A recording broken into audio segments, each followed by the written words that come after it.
कभी भारत के सबसे बड़े एडटेक किंग, आज अदालत के आदेश के बाद जेल जाने की नौबत। जिस शख्स ने ऑनलाइन एजुकेशन की दुनिया में क्रांति ला दी, जिसकी कंपनी की वैल्यूएशन 22 अरब डॉलर तक पहुंच गई, आज वही बाइजू रविंद्रन गंभीर कानूनी संकट में फंस चुके हैं। आखिर कैसे एक छोटे से गांव से निकलकर अरबों की कंपनी खड़ी करने वाले यह कारोबारी कुछ ही सालों में विवादों, कर्ज और कोर्ट केस में घिर गए? क्या गलत फैसले बायजूस के पतन की वजह बने और क्यों सिंगापुर कोर्ट ने सुनाई 6 महीने की जेल? देखिए बायजू की सफलता से संकट तक की पूरी कहानी इस वीडियो में। भारत की सबसे बड़ी एडटेक कंपनियों में गिने जाने वाली बायजू के फाउंडर रविंद्रन आज गंभीर कानूनी संकट में घिर चुके हैं। कभी 2.11 लाख करोड़ रुपए की वैल्यूएशन वाली कंपनी के मालिक रहे रविंद्रन पर अब जेल जाने की नौबत आ गई है। सिंगापुर की एक अदालत ने कोर्ट की अवमानना के मामले में उन्हें 6 महीने की सजा सुनाई है। अदालत का आरोप है कि अप्रैल 2024 से उन्होंने अपनी संपत्ति और वित्तीय रिकॉर्ड से जुड़े कई अहम आदेशों का पालन नहीं किया। इसके चलते कोर्ट ने उन्हें तुरंत सरेंडर करने का निर्देश दिया है और करीब 70,500 अमेरिकी डॉलर का जुर्माना भी लगाया है।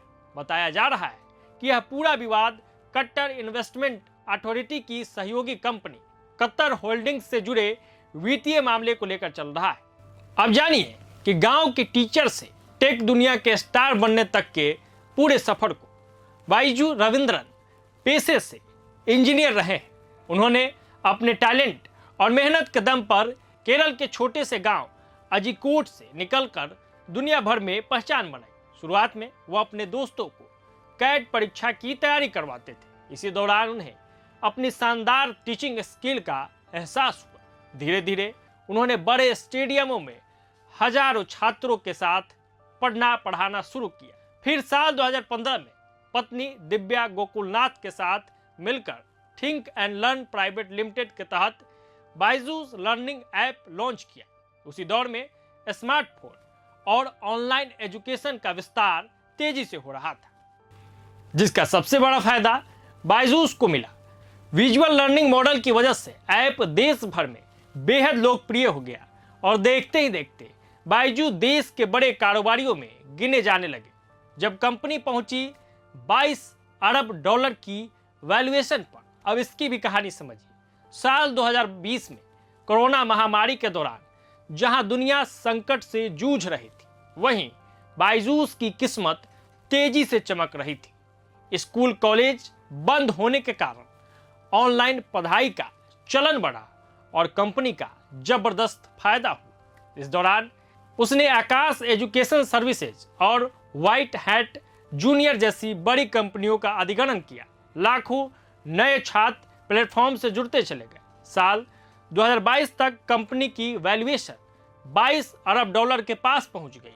बॉलीवुड स्टार शाहरुख खान कंपनी के ब्रांड एम्बेसडर बने और भारतीय क्रिकेट टीम की जर्सी पर भी बायजूस का नाम चमकने लगा। उस समय बायजू रविंद्रन को दुनिया के नए टेक अरबपतियों में गिना जाने लगा था।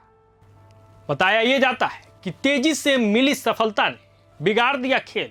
जी हाँ, जिस तेजी से सफलता ऊपर ले जाती है, उसी रफ्तार से गिरावट भी शुरू हो जाती है। बायजूस के साथ कुछ ऐसा ही हुआ।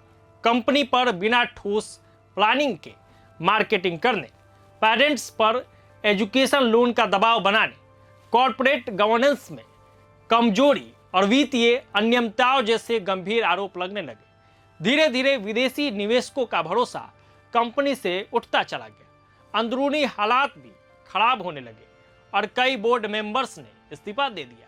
इन विवादों का सीधा असर कंपनी की वैल्यूएशन पर पड़ा। एक इंटरव्यू में खुद बायजू रविंद्रन ने माना था कि साल 2021 में लिया गया 1.2 अरब डॉलर का विदेशी कर्ज उनकी सबसे बड़ी गलती साबित हुई। कर्ज के बोझ तले दबती चली गई कंपनी और हुआ यूं कि बायजूस की आर्थिक हालत का अंदाजा आप इसी बात से लगा सकते हैं कि अमेरिका में लेंडर्स 1.2 अरब डॉलर के कर्ज को लेकर लगातार दबाव बना रहे हैं। भारत में भी कंपनी की फाइनेंशियल स्थिति लगातार कमजोर होती गई। बैलेंस शीट में देनदारियां तेजी से बढ़ती रही, जबकि कर्ज चुकाने के लिए कंपनी के पास पर्याप्त पैसा नहीं बचा। ऐसे में अब सिंगापुर कोर्ट का फैसला बाइजू रविंद्रन और उनकी कंपनी की मुश्किलों को और ज्यादा बढ़ा सकता है। तो इस मामले में और भी कोई अपडेट, कोई नई पहलू निकल के सामने आएगी तो हम आपसे रूबरू जरूर कराएंगे। जुड़े रहिए प्रभात खबर के साथ। धन्यवाद। प्रभातखबर.com, विश्वास वही, रफ्तार नहीं।